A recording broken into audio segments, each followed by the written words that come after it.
Okay, a very big welcome from Denbigh Amateur Radio Club to Emil DL8JJ and members of our club and visitors from various parts of the world. Fantastic to see you here this evening, and a big welcome as well to those that are now joining us on the YouTube channel, live on YouTube. Good evening to you as well. Can I say to those of you joining on YouTube, and I'll post that in the chat there as well, that if you've got questions to put later on to Emil, just type them in the chat bar on YouTube, and we can put those across to Emil when he's answering questions. I think as people seem to be coming in fairly quickly, both into the Zoom room and the YouTube room, I'm just going to just pause for 1 second before we hand the microphone over to Emil, just to say to people that are on this evening, the normal club night for Denbigh is a Wednesday night. Just like at tonight's meeting, we open our meetings to anyone who's interested. You do not have to be a member of our club to come to any of our meetings, and you'll be very welcome. But our normal meeting night is a Wednesday, and tomorrow night we're really pleased to have part one of a two-part presentation by Rick, DJ0IP. His presentation is called The Hitchhiker's Guide to the Off-Centre-Fed Dipole. So I know from the content of it that people will find that a really, really interesting meeting, and Rick is online tonight as well. Emil, I think I'm just going to hand the microphone over to you, and people will join us. They do quietly, and my colleagues from the club here, Ian and Rachel, if you just wouldn't mind, if people haven't done it already as they enter, putting people on mute so we don't suddenly get lots of crashes of noises of people coming into the meeting room. Emil, I'm going to hand the microphone over to you. Thank you, Nick. For that, thanks to all, everybody. Welcome to Rockall, the expedition presentation part 2. What we are doing now today. So shortly I will present so about us, because there is for sure some people that was not on the first presentation, the part 1, couple of weeks before. And then straight ahead, I want to talk about the Rockall and what we done in the last months, because it's still 10 days to go. 10 days, I mean next week. And like I tell every time when I go somewhere on extreme adventures, I say every time, so now it's just only questions, but with every single moment that this time come in, they come the answers of everything what we now asking by ourselves, or you to me, or what's happened, how we can do, and how will be, and so on and so on. And that's the most exciting part of this adventure. So let's start. It is. So I am Emil, DL8JJ. I have two parts of my life. The first is, of course, the mountaineering and climbing. I will start a little bit later with climbing. Before I was started with ham radio and CW. But it's a big passion for me to have these two great hobbies. I've done many walls in the world. One of the biggest wall was on El Capitan, Salate wall. We spent 3 days on the wall. We had also a lot of stuff with us. It's similar like what we will do here. Salate wall and the El Cap, it's one of the biggest walls worldwide, and it's 1,000 meters steep. It's not like Rockall. Rockall is just 20 meters high, but all stuff what we have is more than on El Capitan what we have and what we want to do there. Plus our 450 kilometers on sea. Since more than 22 years, I'm a mountain guide and house excursionen, every year I take some days or weeks from my regular holiday from the company, because I'm network engineer. All day I'm moving a small mouse on the screen and make clicks and clicks, but in my free time I'm very often in the on the summits, climb all what the weather are. Done some crazy stuffs, like in Russia. I was guiding groups in Russia for 13 years. 5 years I was in Iran, Kyrgyzstan, Kazakhstan, Kamchatka 2 years, and since last year I'm on polar cycle with groups. This year I will spend around about 1 month and 5 days there with 2 groups. We'll sleep just only a tent and enjoy the real beautiful and wild nature there. And of course, this challenge with the people to be together. The second hobby, ham radio, started also at age 14, mostly with the CW. That was the interesting part of the hobby, and still now. This radio left up there from Lima Zulu to Kilo Papa Lima. This is a Russia receiver. A guy from United States brought me an email after that and say, what is this radio? It's very exciting radio. And say, yeah, it's exciting conditions in radio, but this is just only receiver. And if you want to have a receiver like this, you must buy a real stable chair, really stable, because it's so, I don't know, around about 30 kilograms or more. And it was very exciting to do some QSOs with this radio. We have a transmitter with the valves there.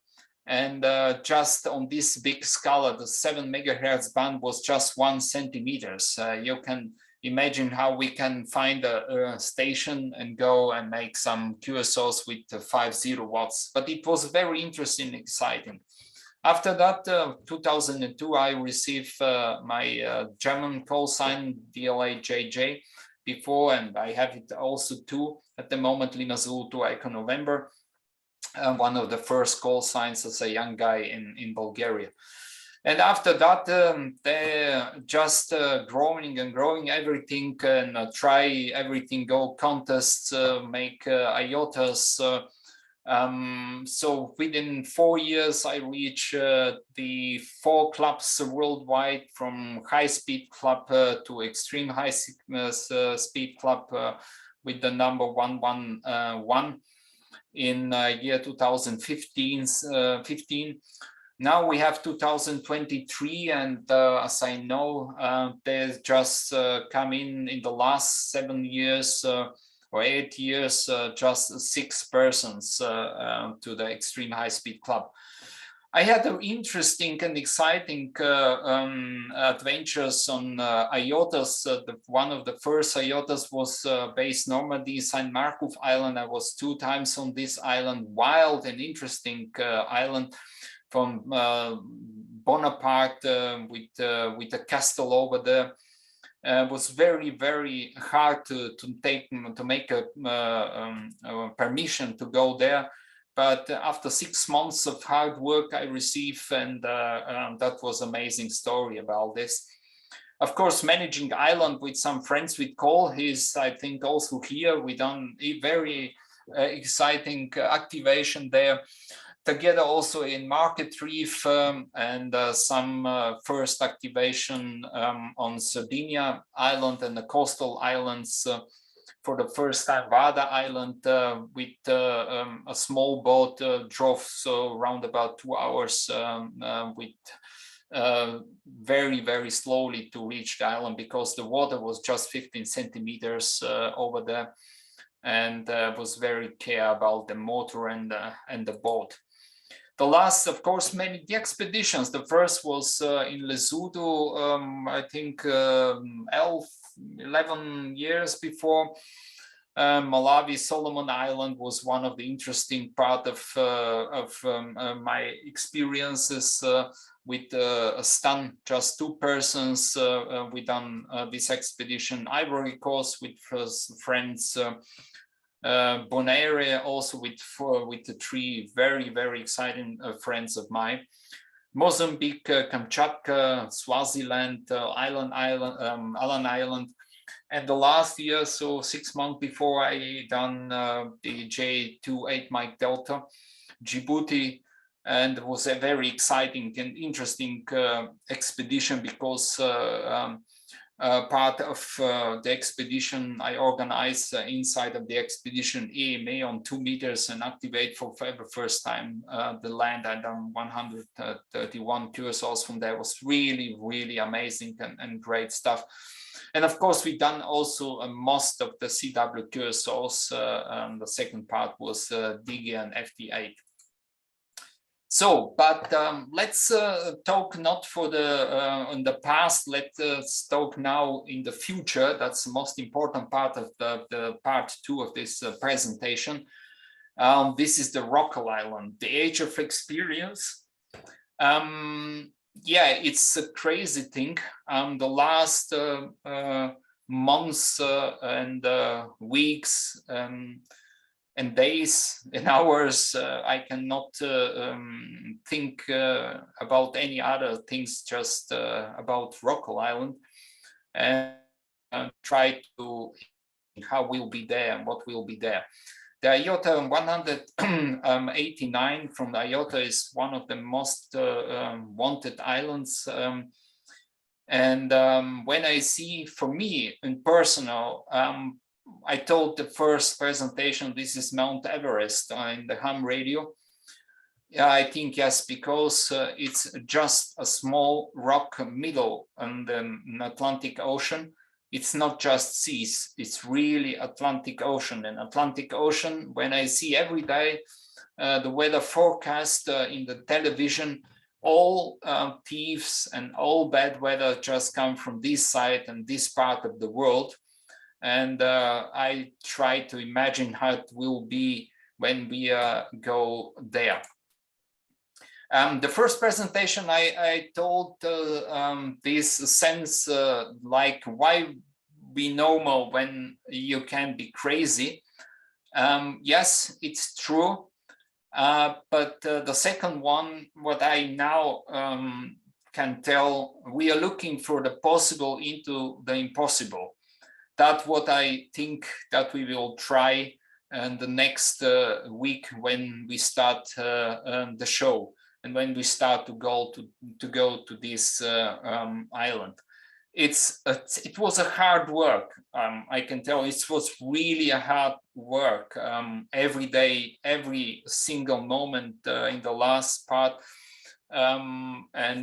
It's the feeling it's amazing. It's not just to go or fly somewhere, like to go to yeah, I don't know, so to Mallorca and take a hotel and go and make some cursos or something like this. Take a hotel here is nothing. We have on the top, we have just 4.5 meters to 3 meters place. We should find the best house for us there. It will be our home. For me and Novi, it will be a home for, I don't know, 5-6 days, 1 week. But for camp will be a home for 60 days. We have 2 expedition into one. 3 guys and 2 expedition. Cam have the expedition, and he will break the world record of 60 days, and he will stay there for 60 days.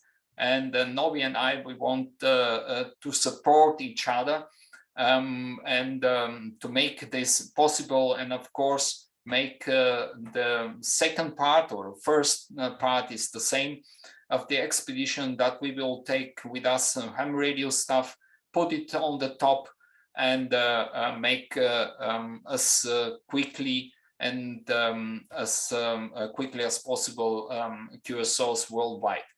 The Rockall Island, it's something between Iceland and United Kingdom, far away from Faroe Island. I activate Faroe Island for first time in SOTA summits on the air a couple of years before with a very, very good friend of mine. And I saw how hard the weather condition could be. The first time when we tried to land with the airplane, it was not possible, and we done three tests to go to land on the island. It was not possible, and then we was back to I think we was back to Europe, to mainland. On the next day we tried again, and we had a successful. But we had 3 days to activate as many as possible summits, and we have really 1 or 2 summits was really very, very bad weather. We had a small tent on that point, and on one of the summits, the small tent was broken because it was very, very hard wind on that point. But we had successful. We had them very good and fine time there. So Rockall, it's so round about 460 kilometers from Scotland and 430 kilometers from North Ireland. Our stay, or our trip, will start in Inverkeep. It's so round about 40 kilometers from Glasgow, and there will be our boat. We put everything together on the boat, and on 26th of May, the next week, we will start from there the long and so risky and exciting, I don't know the best word for this trip, until to the Rockall. So like I told the first time, that was I saw in the internet all that what I read about this North Atlantic is that there is a very, very hard weather there. We have or it was a record of 90 meters high. Well, was recorded on that point, and you can see what this is the Gulf Stream. They come on that point and meet cold and warm wind together, and could be also very risky and with the big storms. But it is what it is.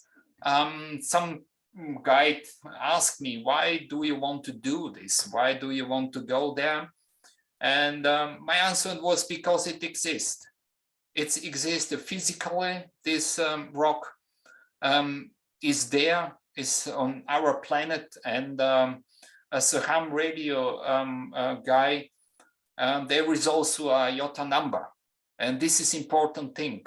There is a lot of IOTAs worldwide, but this IOTA number exists. And so now we have the chance, now we have the feeling, now we have the power, now we have a big love to try our best, to give our best, and leave on each other, Cam, Nobi and I, and try to do the best.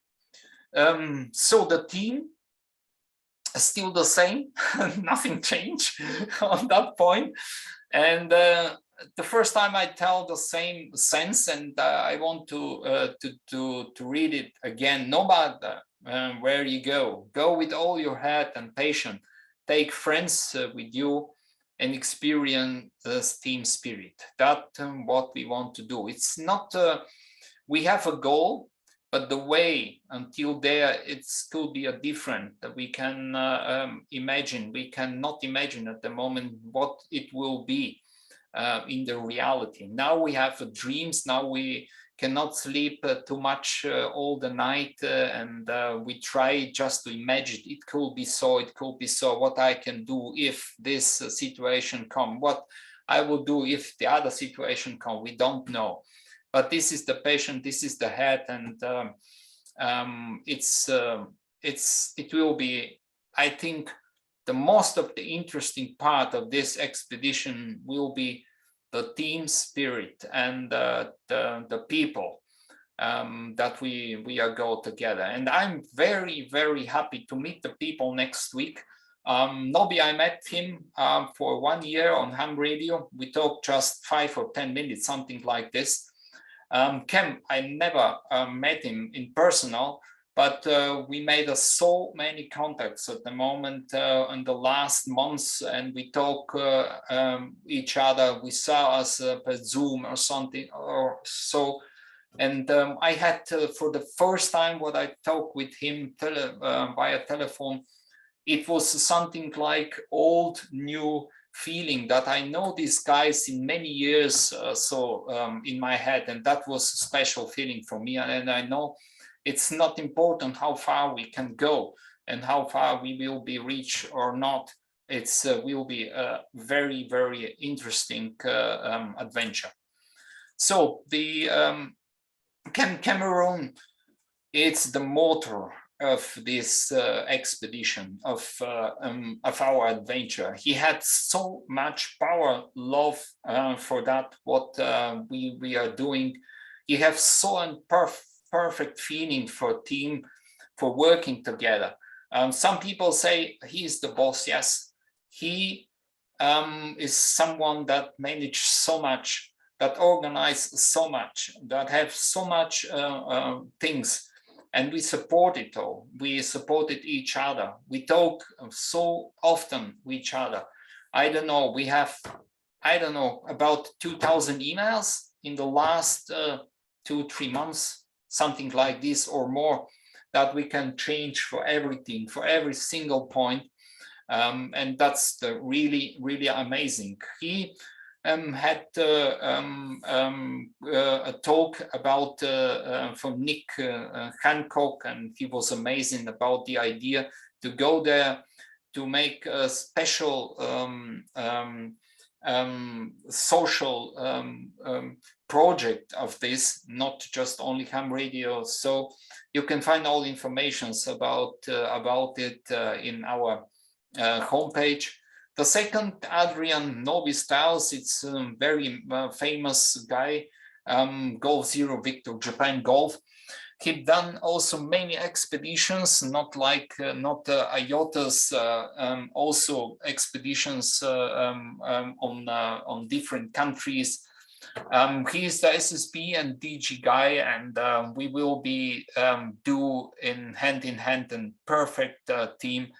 Put the antennas over there, and if everything going well, we will be online. We will be on the air for 24/7. We will try not sleep if it's possible. If it's not possible, just sleep 10-15 minutes, 1 hour, put digital mode, go, and less eating and more working on the play the radio. He done so much expedition, like you see here. I found some information about him, and he have a lot of experience. He's also a very special guy, all for me, and we help each other. He had problems, for example, with his DG mode modem. He sent me the 3 weeks ago. Repair, we test it all together, put it, that's everything working well, and that will be great. And of course, my call sign and me on this expedition. So the last time or the first time I defined the most goals and challenges that we have from the beginning until to the end or until to this successful expedition. The first one is the trip. The second is the last 10 meters to the rock, because the main boat that we have, it's not possible to come so near the rock. So we need a solution for that. Touching the rock and the first 1 meter, because this 1 meter before we go to the rock, and touching the rock is very important. I will explain you why. Climbing to the top, we have to reach the top for me. So I think 20 meters to climb, but the conditions are very different on that rock. I see so many birds from time to time. I see so many pictures, and from time to time there is so much shit on this rock, and it can be very, very dangerous. But we have all climbing equipment. I will explain this. Secure the rock, it's mean that we can go up and down so that we will not have the chance to fall down and to die from the rock into the water, or just on the rocks down to the surface. Pulling up all stuff, it's also it's a very important thing that we can take all that stuff, and it's a lot of stuff. It's just round about 70 pieces that we have to manage from the main board up to the summit. To find the right place, or to find a place for that stuff, to put it there, to arrange the camp as quickly as possible. And arrange the camp is not just for a couple of hours. So arrange one camp, one home, I mean really home for us for the next days, and of course for camp the same for them for months, for weeks, that everything will be safe, everything will be as possible, very good and stable. The provision, water, stay secure, survival, all that stuff. And then at the end of the day, the ham radio gear, because the ham radio is one of the most important thing, but it's the easier part. When we arrange everything and we have our camp there, to put the antennas, to find the right place, to put the mast, to put the radios on and so on, it's not a problem. It should be not a problem, I think. Then put the power management, radio antennas, and then it's the most easier part of this, and exciting and make fun is the radio operation. I love a crazy big pileups. The more the better for me. It's absolutely amazing for me. And that's the most interesting part. And I hope that we have a big pileups 24/7. So the trip. We start with the trip. We have so proper boat with one of the best guys, Glenn, from Ocean Sailing in Scotland. This is taping. It's about 22 meters long. It's big enough. It's good, and it's proper for this part of the earth and for these water conditions. We talk about this as the second one, how we can reach and how we will reach the last 10 meters. The last days we bought also alu boat. It's a model 320. This is our boat. It will be attached with the generator, with the motor, and it's from aluminium. So we will have the opportunities with this boat to go and to reach the rock the last 1 meter and the last 5 centimeters. So you can imagine it's just a simple and a single rock there, and there is a big waves and go. This boat will be touching, will be breaking the soul against this rock and going and going. And we need a boat like this that it's proper, that's not will be broken when we touch the rock with this boat. Of course, it could be the last couple of meters that I will be jumping into the water and swimming the last 1, 2, 3 meters to the rock. But we don't know. We are ready for all that situation that we have. This is one of the boats, the small boats. We have also additional 2 boats, electrical boats, and 1 more boats, so small boats with us, so that we can use the best one independent of the condition of the waves there. So the main boat, I think, could be so around about 50 or 100 meters away from the rock, and we'll be stay there, and we can reach the rock for the first time with this small boat. On the top, we will have a land port. This is the special house built just for this adventure. It's a special one. It's just one worldwide. It's the special. And how it will be, you can see this. You have we have something around 30 parts. All in total mass is the 115 kilograms. 13 items in total, 120 kilograms, and it's just 3 meters long and 170. So this is the first house that we have on the rock.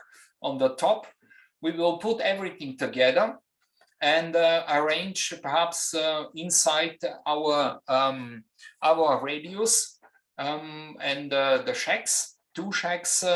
When you see 3 meters, 1.70 m, I'm 1.72 meters, and I think Cam and Nobby is also body. It's around about 170, 180. So we have the opportunities to have 1 meter, 1.20 m for every of us when we sleep or when we sit not on the long, on the short sides.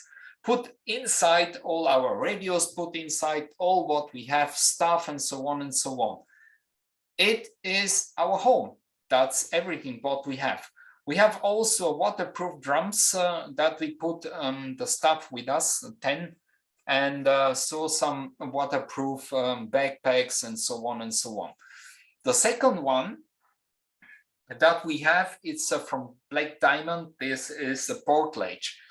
As I on the first presentation explained, this is also an essential part of our expedition because we have a second chance. Oh, we have the second opportunities. If two of us will work 24/7, Nobby and I, can go into this this home, this portage, sleep there, or if it's raining or something like this, he can cook there, or I can cook there, or something like this. It's our second home. The special things, this portage is used when you go and climb a big walls. I mean, really steep walls, something like El Capitan, that you need more than 1 day to reach the top, that you climb 1 day, put this just on a single point, and you're hanging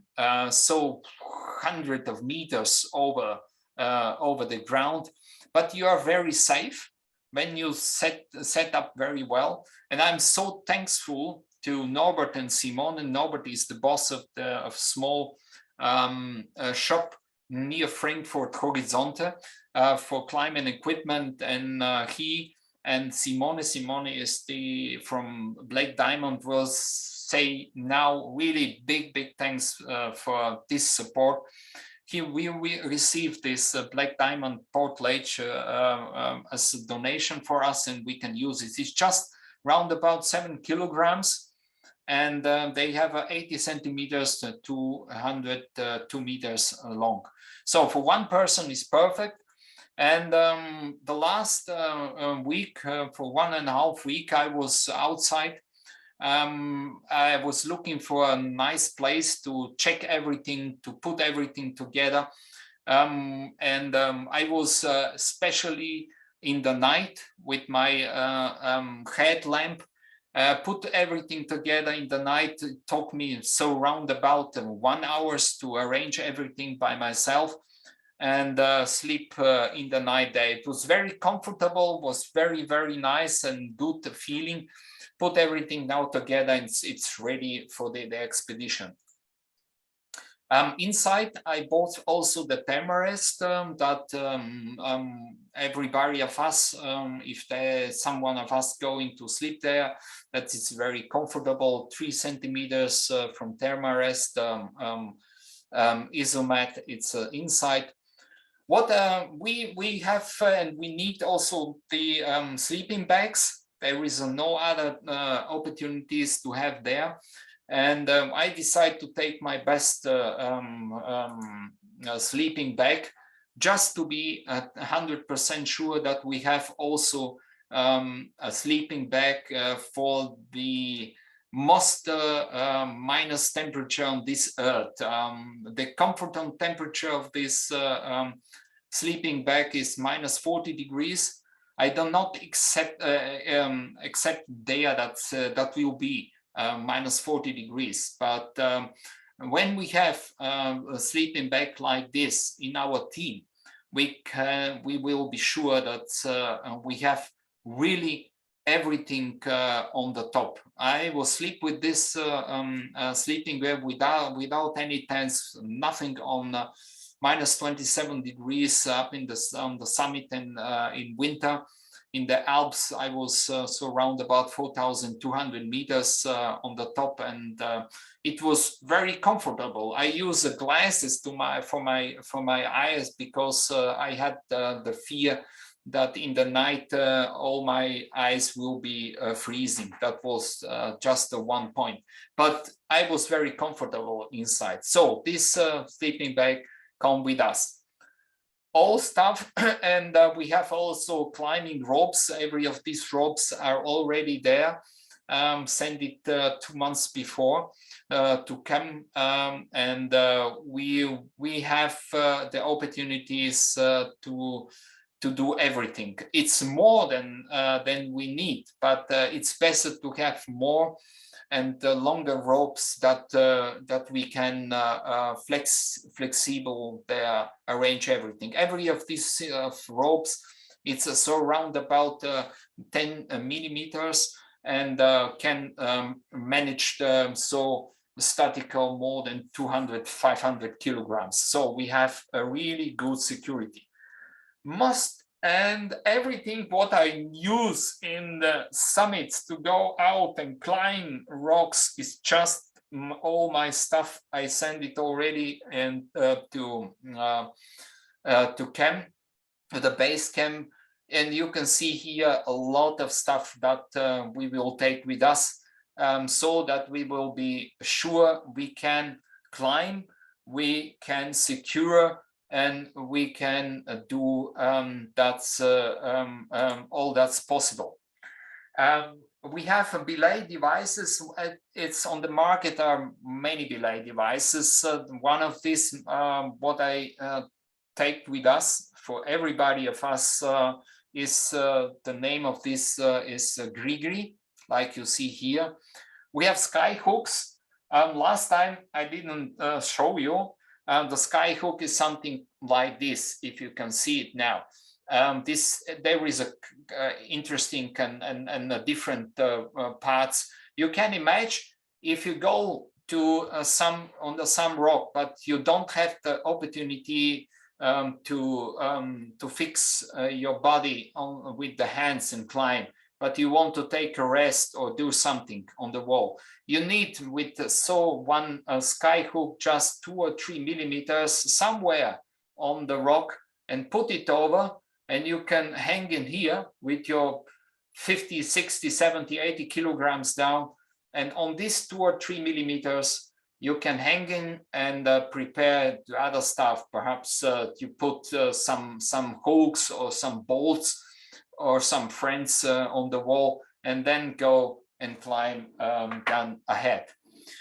We have a friends. The friends I show you now. What is this? This is this one. It's also from Black Diamond. There is a couple of different sizes, and you can put it in the crack. So when you see, you put this, and if the crack is something like this, so you put it inside of the crack and leave it, and then it's very steep and you cannot go ahead. It's also, if its place is a wonderful, good places, if you find good place for that, it's also a range up to 2000 kilograms. So this is the what we have. All that stuff is already there, and we will use it. So we talked about the last time about the ice tools. Why I had to take this one? Because it's slippery.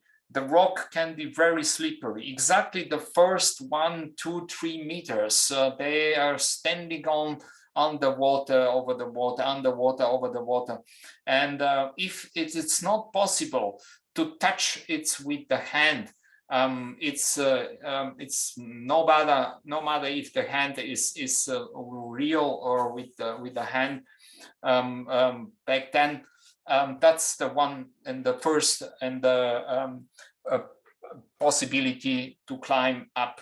I use something like dry tooling when I go into winter, and so mixed climbing routes. It's mean you climb rocks, and then on some places they just come freezing waterfalls, and so everything. It's really crazy, but it's the opportunity that we can use also on the Rockall. We receive also special helms. We can put the Pro Go on the helms that we can film everything with us. We have a professional guy with us. There is a TV maker, and we will be on all that points, what we do, how we can do, and so on, how far we can. We will be filming, and after that we will do a really film about this amazing expedition. We received the 70 gear. It's a dry switch. The Nobby have one of this. Everything is, you can take it also normal clouds inside, so that if we fall into the water, or we should swim the last meters or so to the rock, or in the worst case we fall from the boat or something like this, that we have the chance that we will be survive in the cold water there. So the second one, of course, we have a lot of more stuff. There is medical kits and so on, that everything is prepared for us from the organization there, from Glenn, from the sailing, that it's a must that everybody of the crew must have all that stuff when we go there. We have personal lock and beacon. It's just connected to the satellite and coasts and so on. And if you fall into the water or something going wrong, we can just put it on, and automatically will be send a signal with the position where we are. And if the that will be start automatically start rescue team for us. So Rockall, you see, this is our goal. This is our dream. And when you see it's so round about 20 meters high, so 17, 19 meters high, from all directions. There is just one from the side. It's not so steep like east part. And we will try to put our stuff from the main board, depend of the waves from on this steep side, so that all our stuff will become straight ahead to the top when we climb up and secure the rock. So this is what we have. It's just big mountains under the water, and the last 20 meters so it's on the summit that we will be reach. This is from Nick Hancock that they spent the world record there on the rock, and you can see how much place is over there. So we will have the opportunities, something like his home, that we put it here, the big tent, and the portage somewhere in the corner, or we should find the right place also.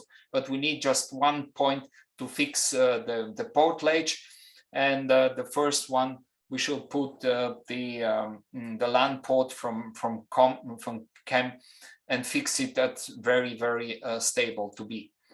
So here see it also very good and interesting pictures that we can see the lake over there. Then we used also the opportunities and the bolts there to fix not just only our stuff and the houses.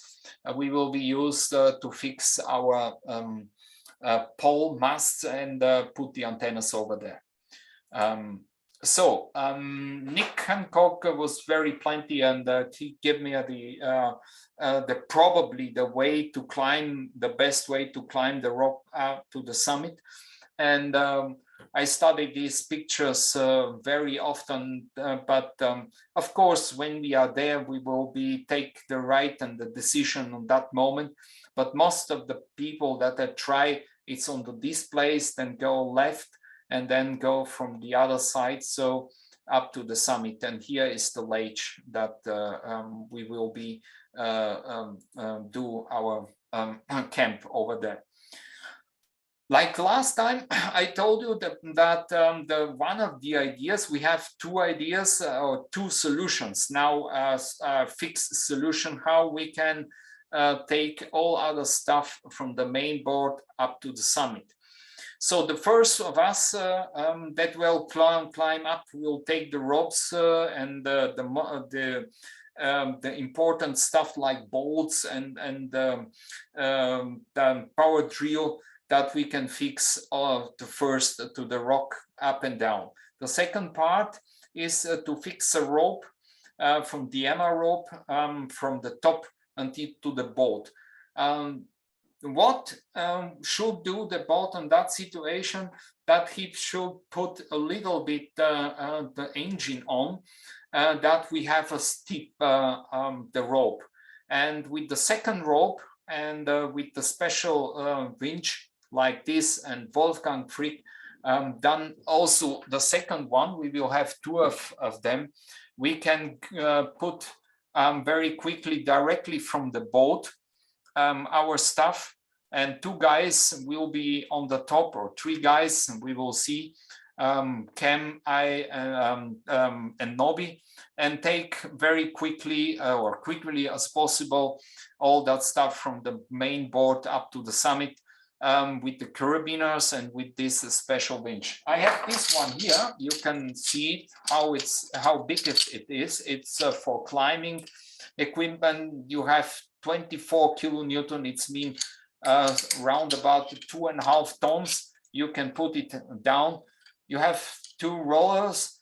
The rope go here, go out. Here we will put our equipment, and on the main here's the rope that will be.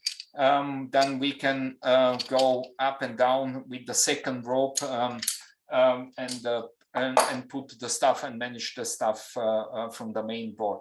It's just around 100 meters that we need for ropes. I will take all that stuff with me the next week. So the second opportunity, so our second solution is the solution that we will use when we climb a big rocks and we make some rescue service or so. You can see, like I told the first time, we can put it to fix the micro traction from Petzl is also that the rope going just only in one direction and the second direction is fixed. So, and when we have, for example, 20 kilograms with these opportunities, we have at the end of the day 6.8 kilograms to go up. So it's mean if the other solution not working, for example, it will be working, but if something is not working so well, then we can put in a small boat, from aluminum boat, our stuff, drive near the rock, put it on this rope, and 2 or 3 guys of us go up and are there and pull up the stuff. So our main goal, our idea is for every single problem or a theme that we have 2 or more solutions. And I think with these 2 solutions, we will be okay to put the stuff on the summit and secure everything, build as quickly as possible the camp, build the antennas and start to work. We will take for 2 Yaesu FT857D with PSO 1228. I put the radio in this base, put everything very stable together. All that cables that you see are ready in. So, and all that stuff coming into the box down and take with me on the rock. We have 2 of them. So it's mean open the box, put the antenna, put the notebook on, put the current and go ahead. That's everything, nothing others. When we stop, just put everything within 1 minute down and go ahead. That's the most important thing. If it's very wet, if we have a big storm, if there is too much rain or something like this, the radio will be stay inside of the box and just the cable will come out. And so that we can secure that's nothing or less will be something damage the radios that we have. And here you see it's everything is prepared, everything is ready. You see inside of the box how it will be or how it is. The last side, this is the KX2, my summit equipment. KX2 from Elecraft with the pedal, everything is just ready to go. I have a 4 ampere small battery inside. So with this 4 amperes, when I have a good pileup, I can use just KX2 and make so around about 300 QSOs with this small radio with these small packages. If everything going wrong, I mean, it's really everything broke or something like this, or we have just a couple of hours there, or we, for me, or for us, is very important that we will be on the air. 10 watts is enough with the antenna and with the ocean. It's really perfect. It was also very, very good from Faroe Island. It will be also very good here. But this is just spare. We will run 100 watts. We have 2 generators, Honda. One is the brandly new. The second one, it's also from Nobi. The Nobi make full service the last days. Oil, everything is perfect, tested. Also put it in a special waterproof bags and so on, that everything is fine. This suite is also IP67. It's waterproof, but I bought additional from from a company, waterproof, and I put it again inside so that it will be no chance to go water inside, or if they fall down into the water, until we put everything from the main board up to the summit, that nothing have the chance to break. And I'm ready to go. You see everything. This is the stuff inside of the long box. This is a box for skiing. I was bought it for the DXpedition to Djibouti and transported heavy stuff for the EMA. Now inside is the portage and the antennas and so on and so on. All that stuff come with me, and it's ready down on the downstairs and wait until the next week. We have antennas. That was the last part that we talk about it. And Rick is the great guy. I want to thank you, Rick, for your support. The Rick built for us antennas, and he was so many soul. He put so many head about this project. This is absolutely amazing, because he's surrounded about 1 hour's drive in one direction from Frankfurt, and he took 2 times the way from his home to me and just bring me the antennas, show me everything, and say, "Oh, Emil, no problem, just take it, no problem. You have no time now, and I will do that for you." And that was really, really amazing. And he done for us the antennas. It's one doublet antenna with 2 arms, 7.5 meters and 10 meters from twin lead, with the balloon, everything inside. So everything is ready, everything is completely, and we can use this antenna. The second one antenna we can use is also from Aerial 51 model 4010. It's a little bit longer, the antenna, but it's working also very well. I will take these antennas with me. I will take also the G5RV antenna, and depend of the situation, depend of how we can manage 2 antennas on this place over there. I think we will have so couple of meters, so 2, 4, 5 meters in between the antennas, and we should and we must prevent the splitters in between both radios.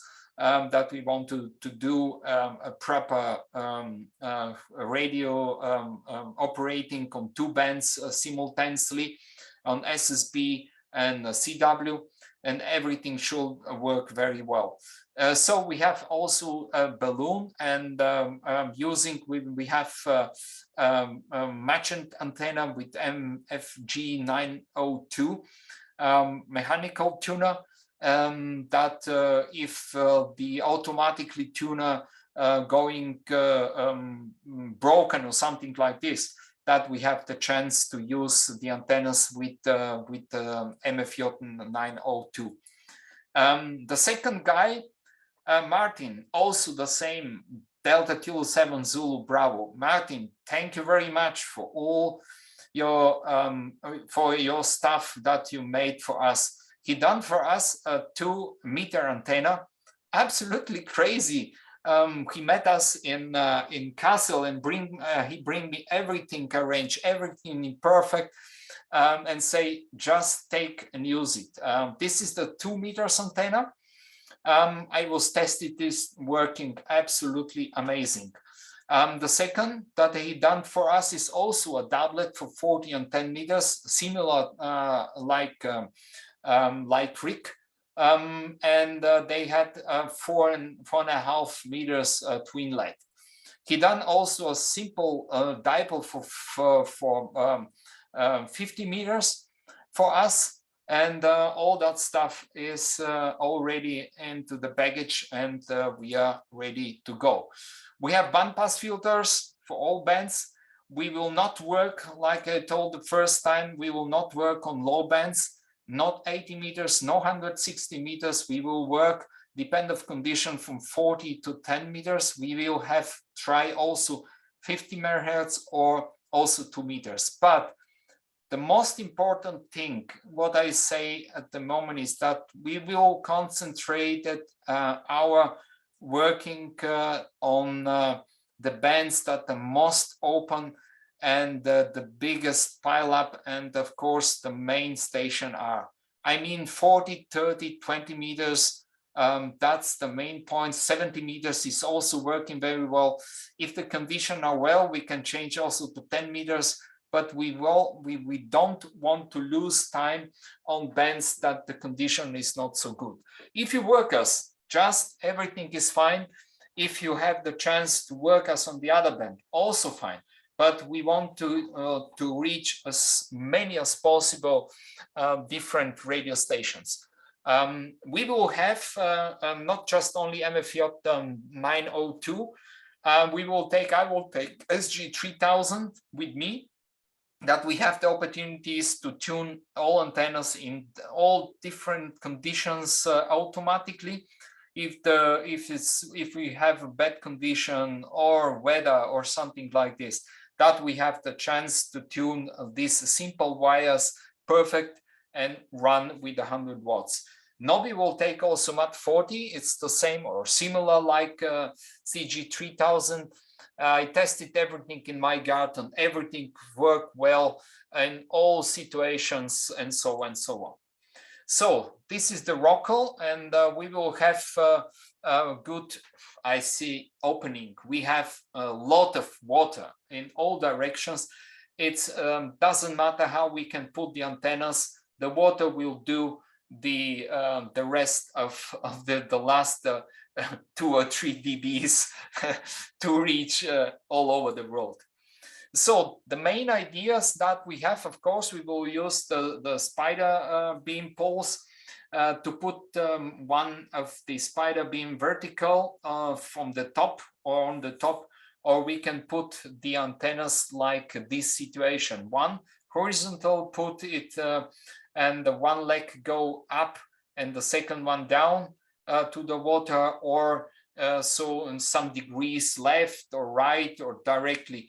All that stuff and how we can manage it's we will decide very quickly when we are on the top, and we can start to work. That's what we have, and that we think that is the best solution for us, because with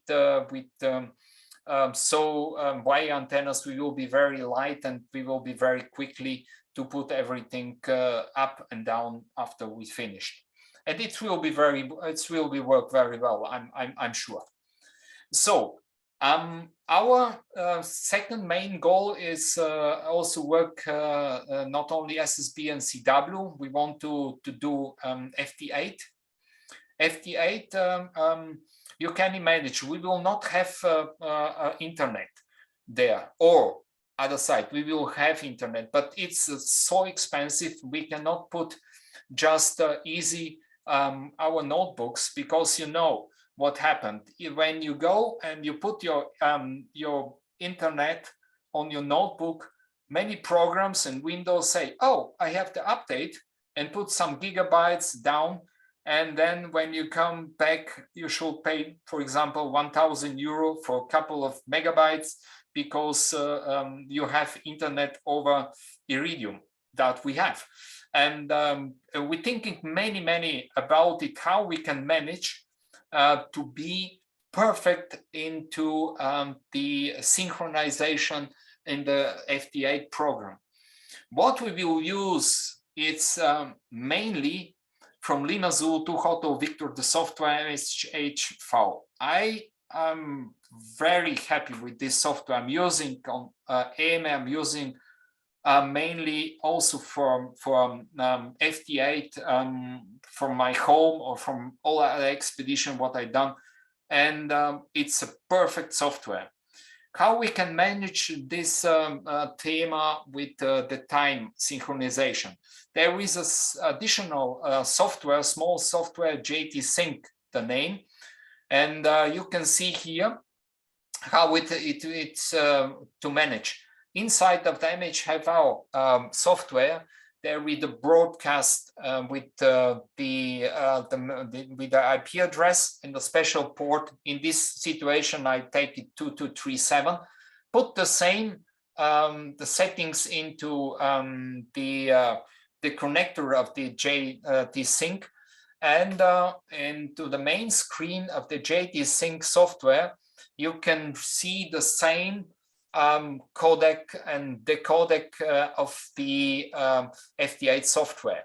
And when we see that here on that point, Delta Tango, perhaps you can see Delta Tango at the moment, when we see that it's not correct, for example, 1.0, 0.5, 0.7, it's mean it's not very well the synchronization. We can calculate, put it inside here, and make an update. After 2 or 3 sessions of 15 seconds, the program will be automatically synchronized to all other guys that over there, because all other guys from the world into the world, they have connections to internet, and we take also this perfect synchronization. That was a problem with the Bouvet, but we want to do it here perfectly. This is the one solution, but we have also the second solution. You can find it, of course, this program, small program there. The main data is Mike 0, United Kingdom, Italy, CQ zone 14, ETU zone 27, the locator that we will be used there, Italy, Oscar 37 Delta Oscar, just to know, you can find us. The second solution that I received from Bulgarian friends of mine from technical university student, they have also radio club there. And one guy from Lima Zulu 1 Kilo Delta Papa done a small circuit with the GPS receiver. So we don't need any internet there. We can put this small modem into the PC.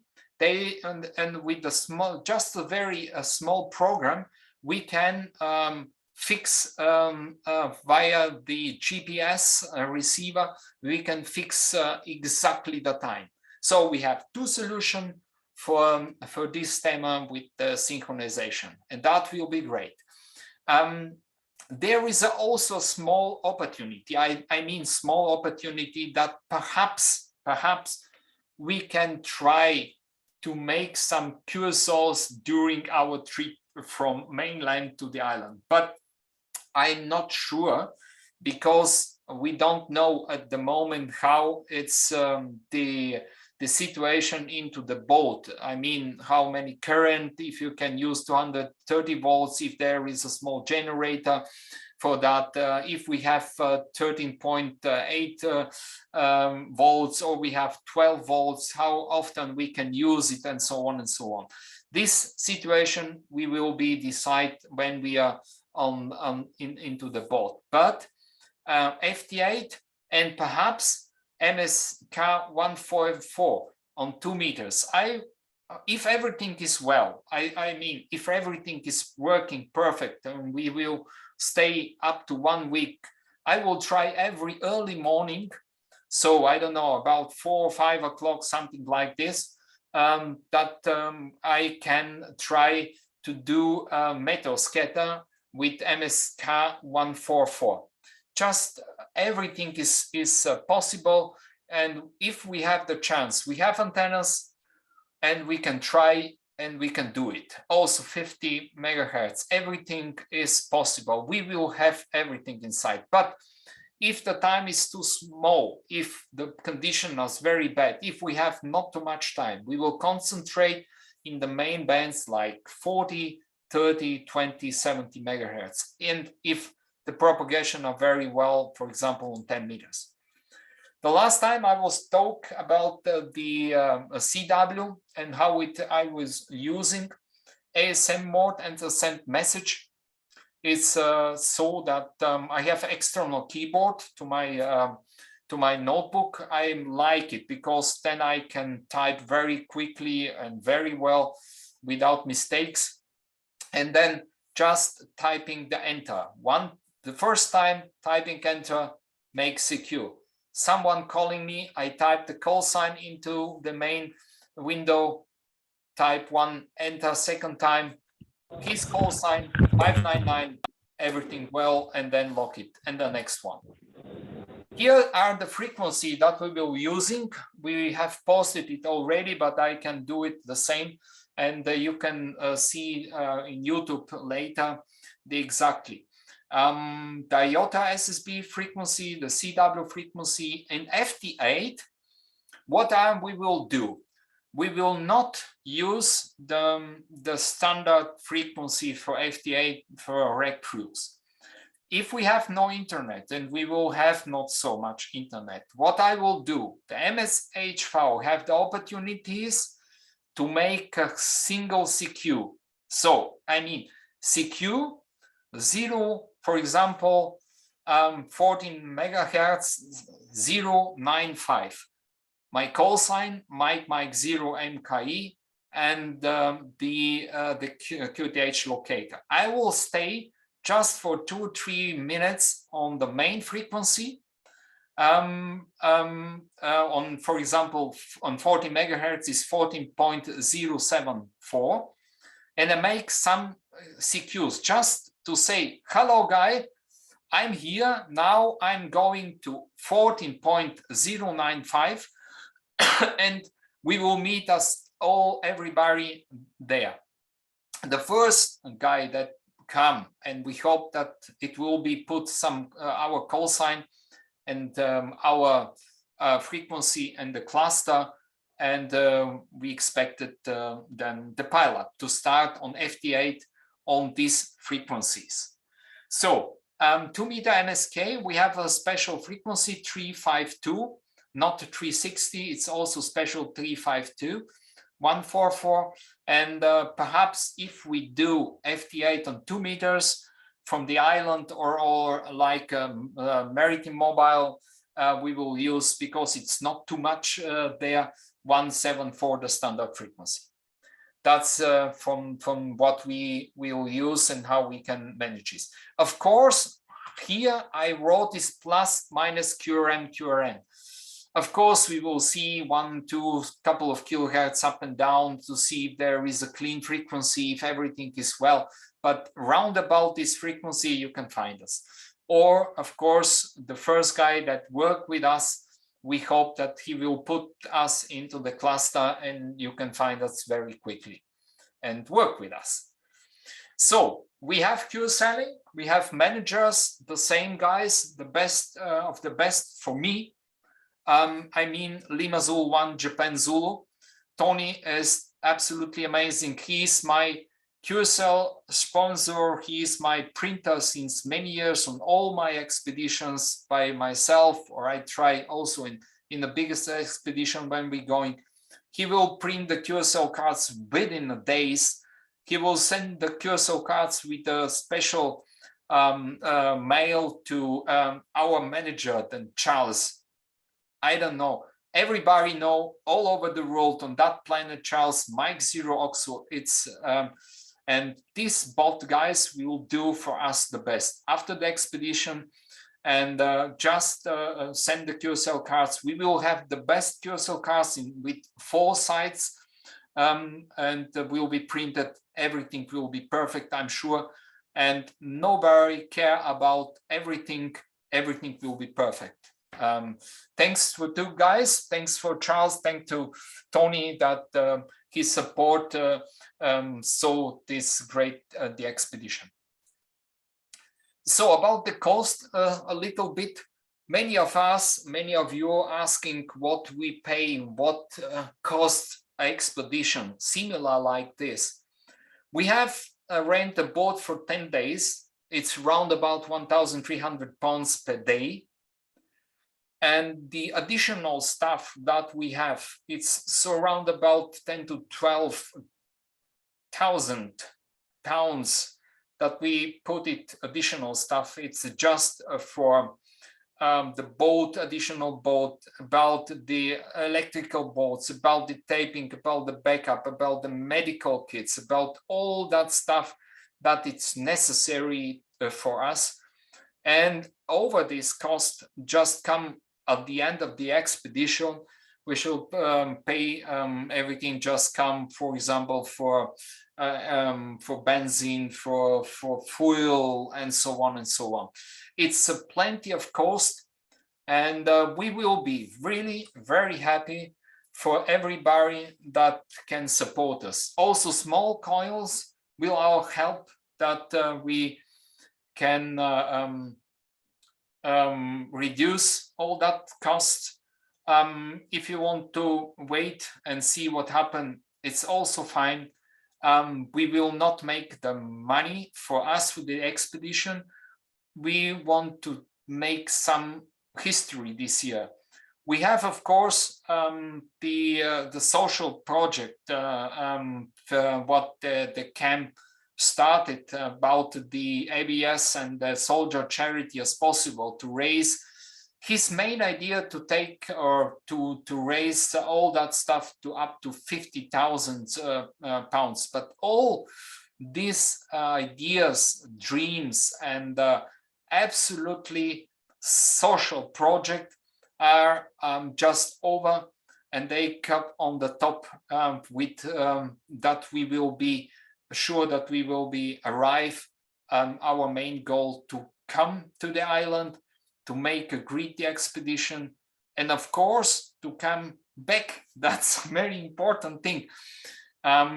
In the climbing world, when I go to the big summits or higher summits up to 6,000-7,000 meters that I was, I learned to go to the summits and learn how is the best way from the Russia guys. I have many Russia friends in the summit, in the mountains there, and one guy say, if you go to the expedition and you go to a higher summit or very very hard summit or wall, this expedition is successful from green, go up and go back to the green. He mean go and come back.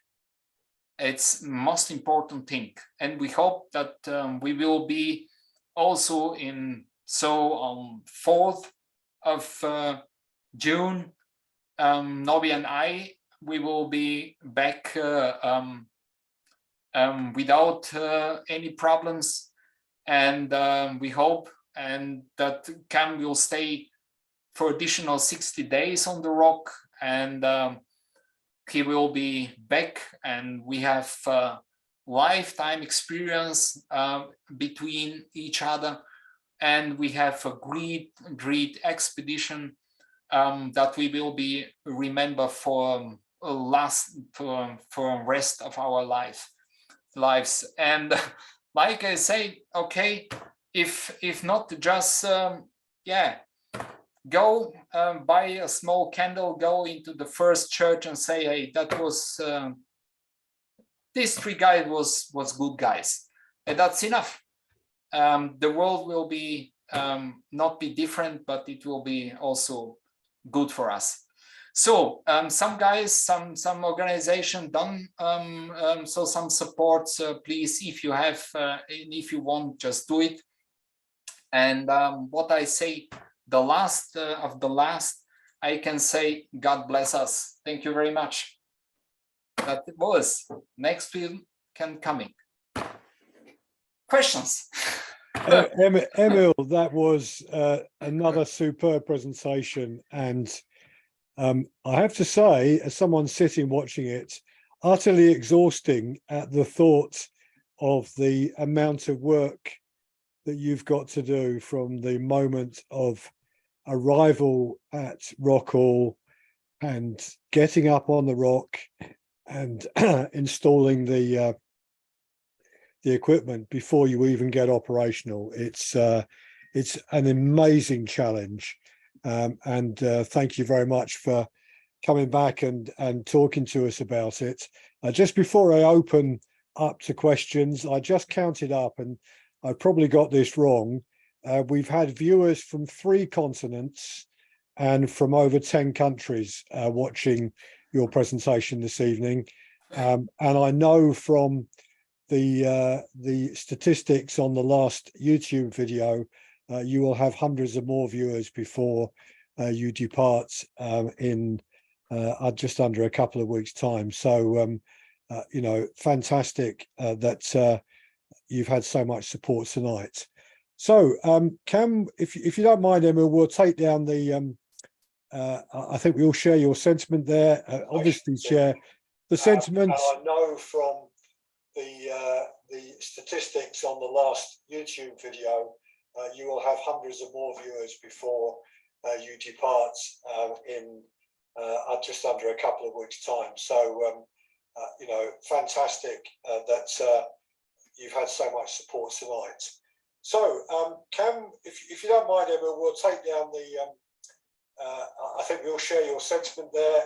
Obviously, share the sentiments. I know from the statistics on the last YouTube video, you will have hundreds of more viewers before you depart in just under a couple of weeks' time. So, you know, fantastic that you've had so much support tonight. So, if you don't mind, Emil, we'll take down the. I think we'll share your sentiment there. Share the sentiments. I know from the statistics on the last YouTube video, you will have hundreds of more viewers before you depart in just under a couple of weeks' time. So, you know, fantastic that you've had so much support tonight. So, if you don't mind, Emil, we'll take down the. I think we'll share your sentiment there. Share the sentiments. I know from the statistics on the last YouTube video, you will have hundreds of more viewers before. I think we have some. We've got 1 or 2 technical issues here, Emil. So, you know, fantastic that you've had so much support tonight. So, if you don't mind, Emil, we'll take down the. I think we'll share your sentiment there. Share the sentiments. I know from the. Not sure what happened there, Emil, but we had a little problem there. Can you hear us now? Are we live? Are we live, everybody? Can someone just let me know whether you're... Yes, we can hear you. Okay, thank you. Right. I'm not sure what happened there, so our apologies there. Technically, we seem to have a recording suddenly appeared playing again. Emil, I'm going to just open it up. Who's got the first question to Emil? Emil's on mute at the moment. Okay, who wants to ask him a question, and then he can unmute.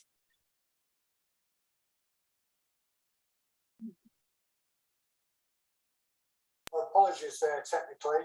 We seem to have a recording suddenly appeared playing again. Yeah, I'm hearing everything. Just open it up. Who's got the first question to Emil? Emil's on mute at the moment.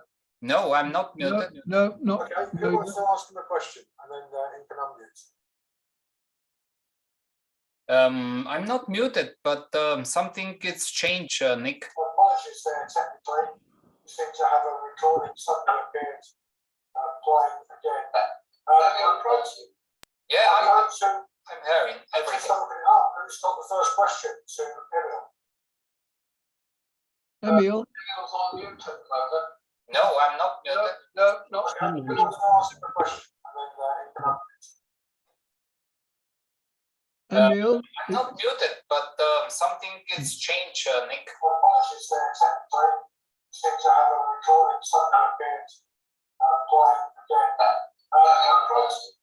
Yeah, I'm hearing everything. Just open it up. Who's got the first question to Emil?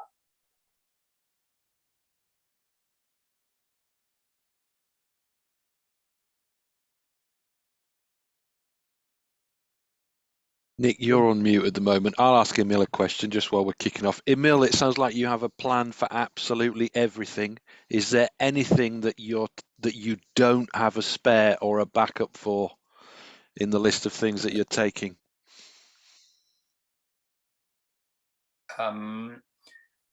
Backup for what you mean exactly? We have a backup from everything. What for me, the most important part or the risky part is just to the way from the mainland until to the Rockall. That's what I mean. For me, it's the risky part. When we are there, we have the chance to do with so much stuff that we have climbing stuff and so on. Everything I think will be fine. But we should go for me when we arrive the island. That's the most important thing, and that is for me the big unknown, because the weather, because the condition, because the boat, because 460 kilometers are a long time. When we go with 6 to 10 knots per hour, we have 20 kilometers or something like this, 15 kilometers, 16 kilometers per hour. We have 2 days to drive. And that's the when we have a high, when we have a good weather and good condition, that will be for me really the first. When I see the rock, that is what I dream. What's come over is just a second part, but I want to see the rock. When I see the rock, I know that we can touch the rock and step by step do the rest. Well, we look forward to watching your dreams come true. I know Stephen's got a question. Stephen? Sorry, not at the moment, no. Oh, God bless you.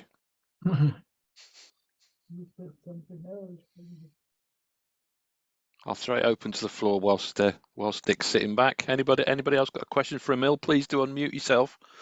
Yep, I've got a question, if that's okay. It's James, GM0GMN. Emil, I think you maybe said 2 days, is that right, to get there? Is that how long it will take you to sail? Pardon again? How long will it take you to sail from Inverkip to Rockall? I think 2 days, if everything is well.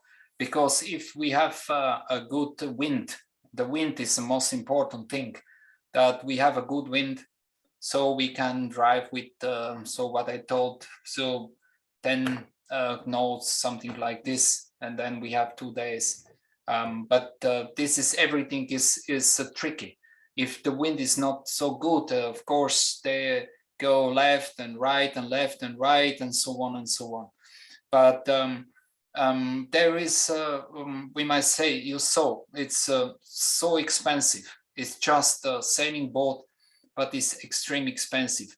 When it was an idea, so with everything, someone asked last presentation to me, hey, why we don't take, for example, helicopter or something like this? Of course, helicopter, but who will take us? It's a crazy. You need 200,000, 300,000, 400,000 pounds or euros, something like this, to bring it there. You need ropes, so slow, long ropes, that all that stuff put down and so on and so on. Or with motorboat, that's cost so much, and you need a real big military, something like this, that you will be sure when you start, the motor will be okay until there and stay for you 10 days in that area, and then pick you up going back. It's just impossible.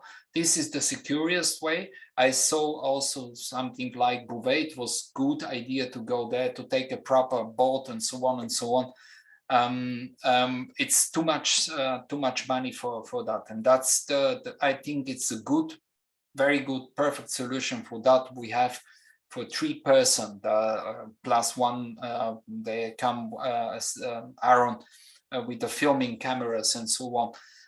3 of us will be on the rock, and that's everything what we can do. I mean, I'm very happy that we have this solution, and within this solution we do everything that we will be over the boat and over the trip to be successful on that point. No, that's great. Thanks very much. Nick, I don't know if the channel in YouTube is open. Can Yeah, the I had people to, yeah, Emil, I had to close the YouTube channel, but I've restarted it. So we do have people watching us on Yeah. YouTube again. So okay, that someone perhaps want to ask a question there. there's no one. W3, you would like to ask a question? Yes, go on. Yeah, but do that. Sorry, Yeah. just before you do, just before you pose your question, to those watching on YouTube, if you want to type your questions in on the chat, then I'll put them to Emil. Sorry, who had a question? A W3UR, I have a question. Yes, go ahead, Bernie. Bernie. Yeah, go ahead. Yeah, you had a fantastic presentation, Emil. Lots of details. One of the things I'm not sure that I heard was, is there a plan for how you will work the more difficult areas? Europe is going to be pretty easy for you to work, obviously, and probably even the East Coast. But what about the West Coast of the US, Australia, Pacific, JA? Is there some kind of plan to work those guys? No, thank you for asking this, Bunny. When we put the antennas and start the pile up, for me in personal, I will take call sign after call sign after call sign on all my expedition, also on big expedition. I have not made a difference between East Coast, West Coast, or Europe or something like this. All other guys are equal. All the other guys want to work with me, and my working or my job is to work with all that people as quickly and as best as possible. In CW, what I can say, if my signal is properly good all over the world, I say all over the world, I run with over 40 or 40, 45, 46 VPM, down 7 to 9 QSOs in a minute. And that's my goal, to work 24/7 if I can.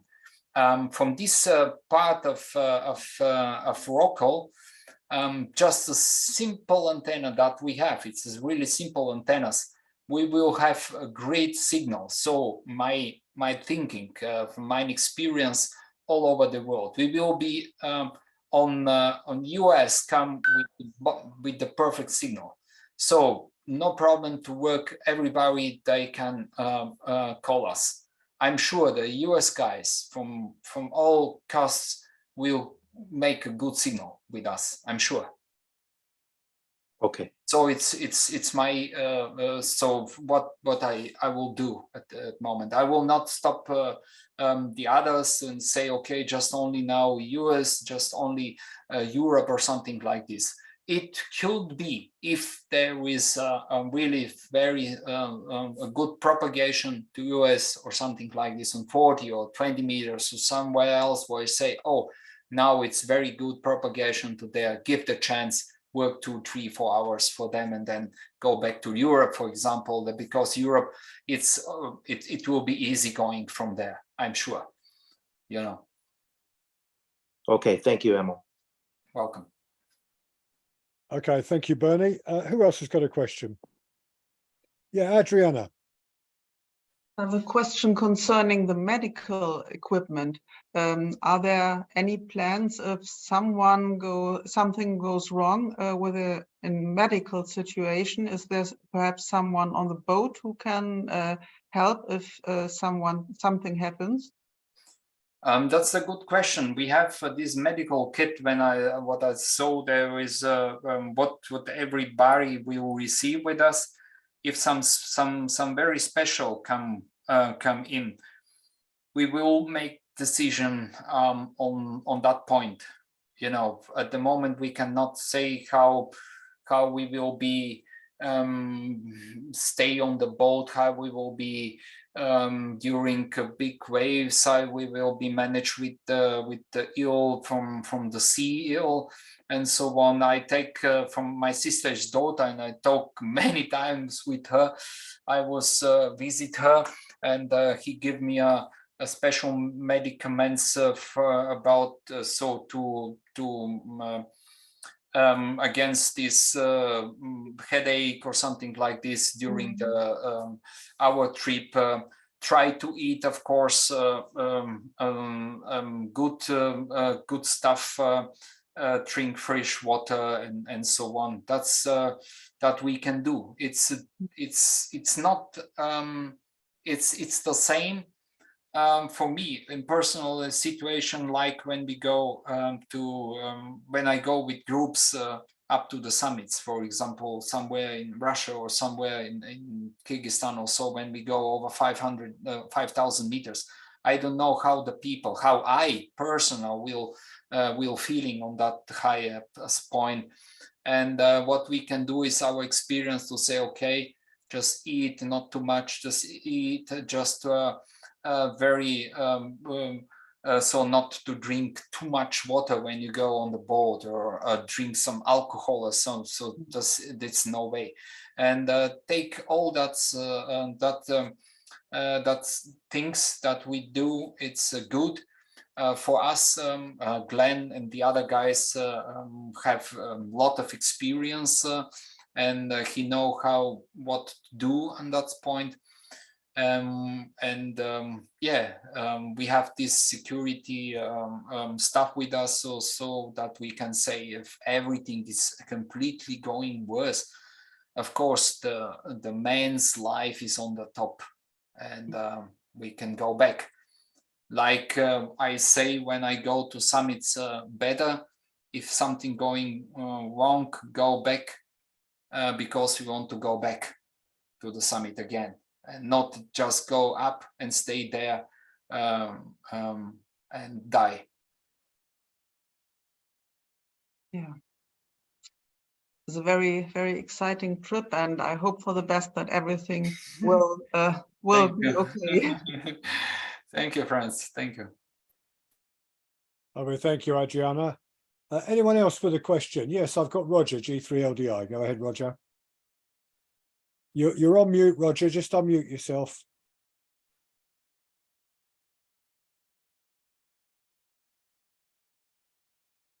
Yep, got it. Hi, Emil. Thank you for the presentation. I don't envy you the trip at all. I think it's a very risky situation, but my question is a personal one. You're staying on that rock for a long period of time in a very cramped situation. What exactly are the toilet arrangements?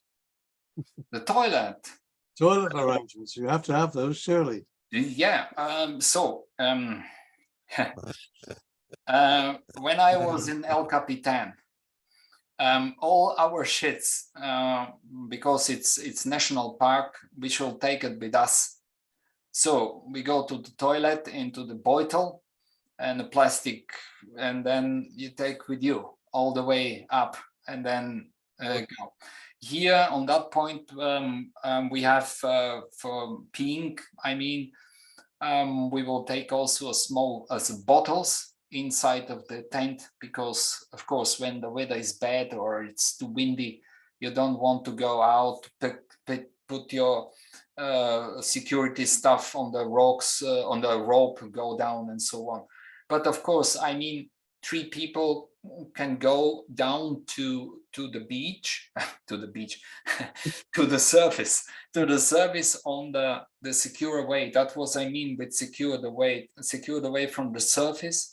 To leave some rope into the water, it's not a problem to leave. That's some and then from there on to fix the rope every 2 meters, make knots in between, and when we go down, just go down, go to the toilet, into the water or something like this, and go up to the camp.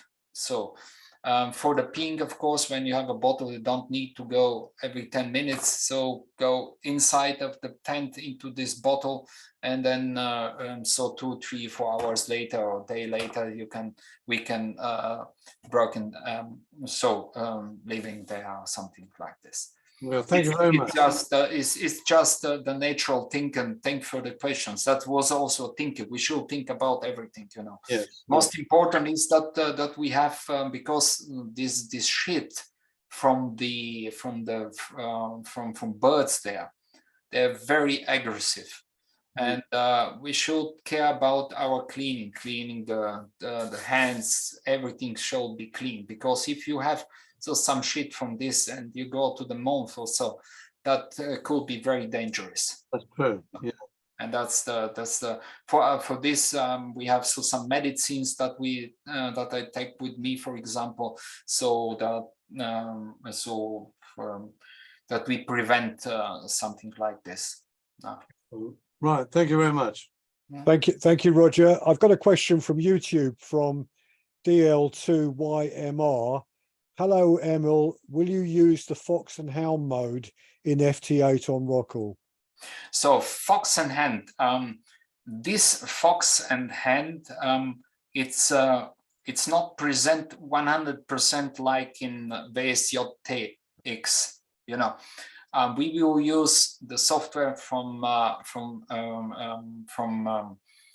Bulgarian guy, and this Bulgarian guy Rockall station.calling. So when I on the frequency, for example 14.095, I will go round about 400 hertz, and this software is so clever that they take all stations that over there and work them after one and after. So don't care about this Fox and mode. Of course, you can use this, should put it, but the best way to install, if the people want and to give a try on MHSV, this is, for me, is one of the best software.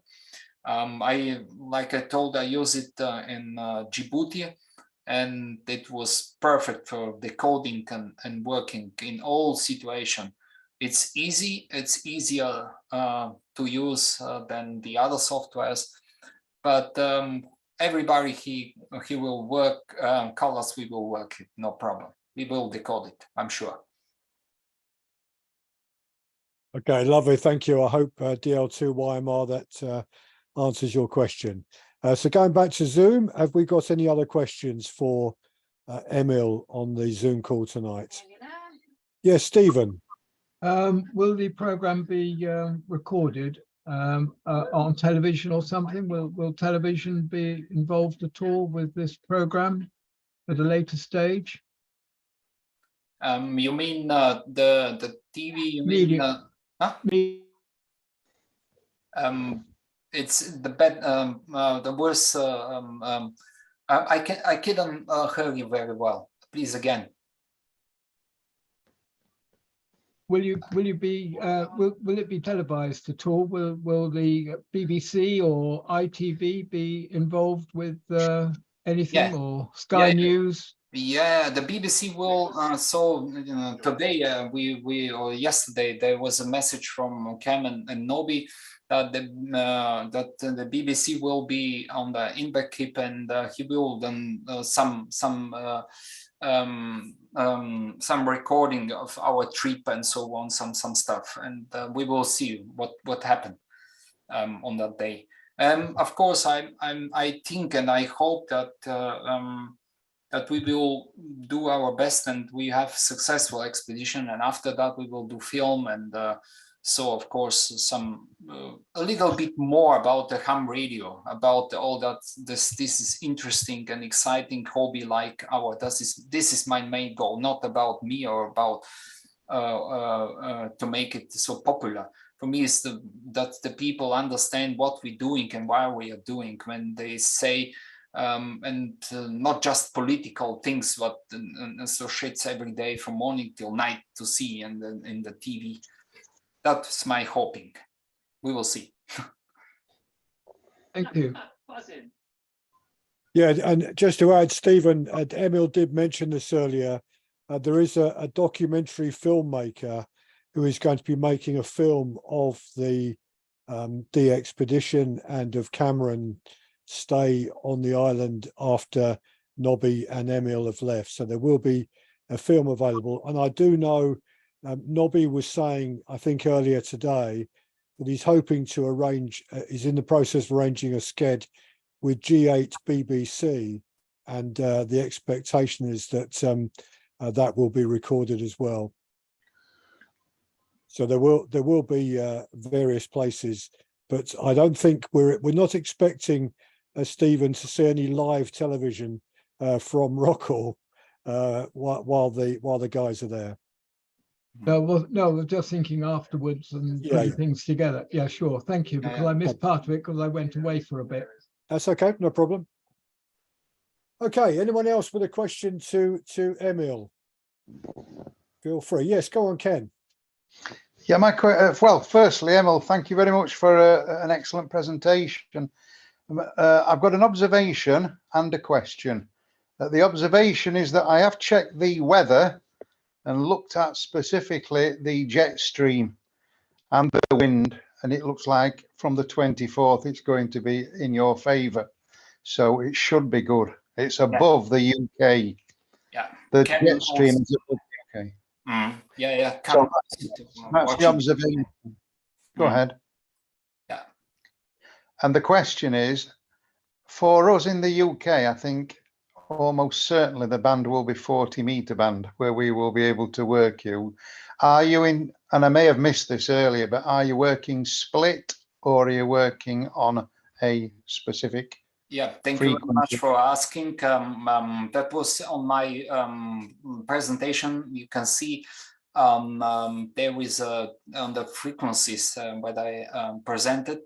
We will work only split. We will work only split up. So when I go to some frequency, of course I will calling, and then after every single call, so CQ mic 0 KE up, so that the people should know that we will be split. It's like every expedition is quickly, is better. It's the best way to work as more than as possible stations. Of course, what I love is to not spray too much the split. The FT 857, it's not the, I mean, professional radio like a big one. So in receiving filter, you cannot put it receiving filter, for example, 3 kilohertz or 2 kilohertz. It's just not too much.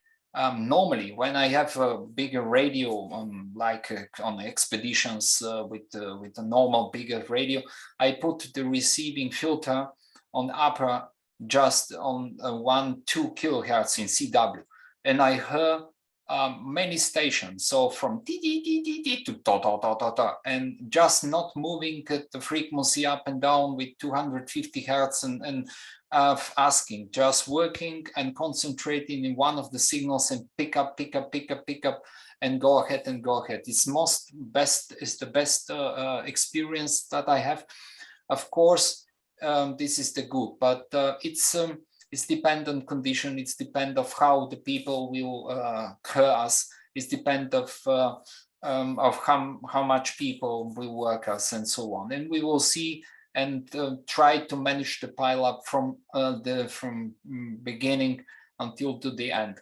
What is important, that not the people, okay, they work on us and started to ask every 5 minutes, hey, why you don't go to 20 meters? Hey, we have here big pile up. Why should go now at 20 meters? No, we will be at 20. I will, for example, on 40 meters. Work until we say, okay, now going the pile up down, go change, for example, he come on 40 meters. When the condition is better, is very good on one band, the best is to stay on this band SSB because it's good and readable. And I go to the band where the condition a little bit worse, for example, and started with ZW, change the bands and so on. Everything we will see. Or if we have both antennas very near, when we say, oh, 40 and 30 meters not working very well together, okay, we will go to 40 and 20 or 40 and 18. and something like this, you know, and that's everything is live, and we will see when we have the time and the opportunities there to fix after 24 hours, you know, we will know exactly how it's working, and it will be working. The people will know where we are, and the most important thing is that when we start, and some of you workers, just put it please in the cluster. Please put it regularly, because you know the cluster, it's going after 15 minutes. Nobody know that we are on this frequency, and the people will ask, will come. But split, yes, definitely we will be work on split and SSB and CW. Can I just ask you, when you say you're going to work split on SSB, how many KCs are you looking at going up frequency? Are you looking at 5 to 10? I did hear one station only a fortnight ago working 30 KCs split, which I think was just far too much. No, it's I don't know that I have for first time something like this, but it's not usual. The usual is something like 5 to 10 up or something like this. If there are too much people, when I work also SSB all modes, no problem. I will also work SSB. When I'm working 10 hours CW, I'm very tired. Then every time I switch to SSB, and after SSB, and when I'm tired in SSB after 20 hours, then I go to Digi because it's easier. You sleep and wake and click and wake, and so that's the usual. We will be usual 5 kilohertz, 5 to 10, something like this. But it's, I don't know, it's 40 kilohertz. it's, for me, make no sense. I understand. Don't worry about it. No problem. I was just making an observation. That's all. Yeah. That's good. Good question. Okay. Of course. All right. Okay. Thank you, Emil. Thank you. Welcome. Yeah, thank you for that question, Ken. Right, anyone else with a question to Emil? Wave at me or unmute and pose your question if I don't see you waving at me. Don't think we've got any other questions. Am I right? I'm going to take last orders now. Okay, if we haven't, can I, on behalf of both viewers on Zoom and on YouTube, give a really big thank you to Emil for this final presentation. Yeah, thank you. We show our appreciation to Emil. That's brilliant. Thank you, Nick. Thank you for this great idea. And when I talk for the last days, I was thinking many about this, and it's a little bit risky what we've done. Because I'm sure this, and that Nick, you say also, this is the first DXpedition that talk about things that we will not know at the moment about expedition, about all that stuff, through open for questions, for everything what we have, about costs, about everything. And that's the most important thing for me also, that we are open to the world, and we don't know, and we will see what happened. But Nick, to you, absolutely, like we say in German, Hut ab. Thank you very much for all that organization, for the idea and technical stuff and so on, and we will keep in touch. So what's important, we have in WhatsApp a group. When we have a little bit internet from there, pictures or something like this, we will send it to this small group into WhatsApp.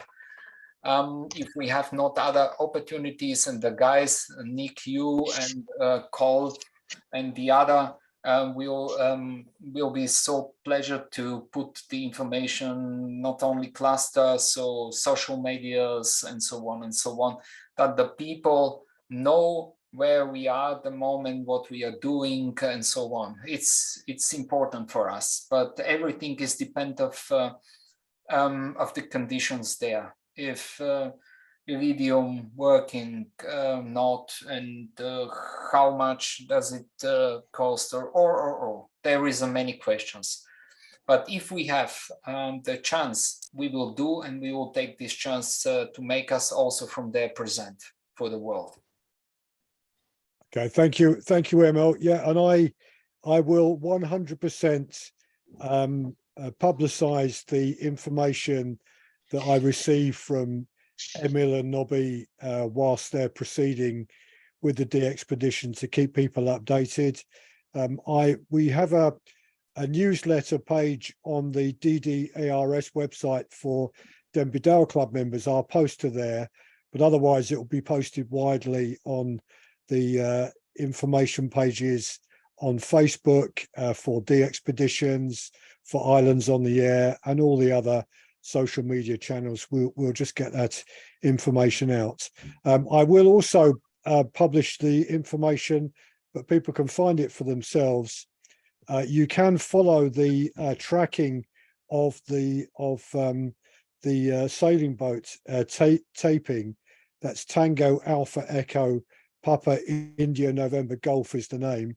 Taping is the name of the sailing boat, and you can follow the tracking on the website called myshiptracking.com/vessels/taping.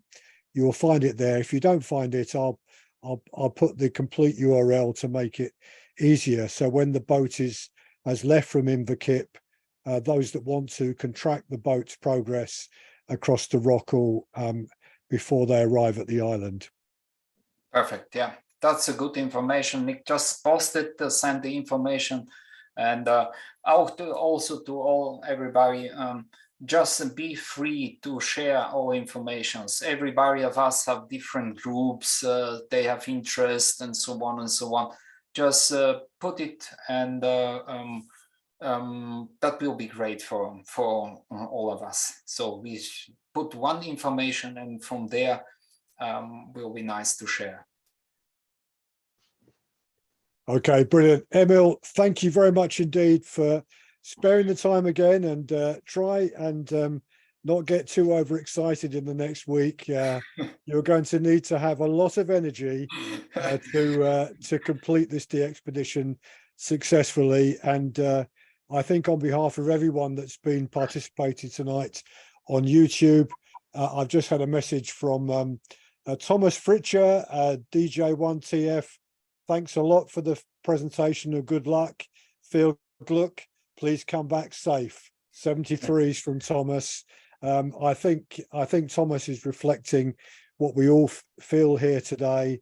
You know, we are all rooting for you. This is an amazing expedition and an amazing activation on a different level from, you know, virtually anything else we've ever seen. So, you know, we're all with you, Emil, and we'll be following it very closely. So thank you, everybody. And on that note, I'm just going to just turn off the recording.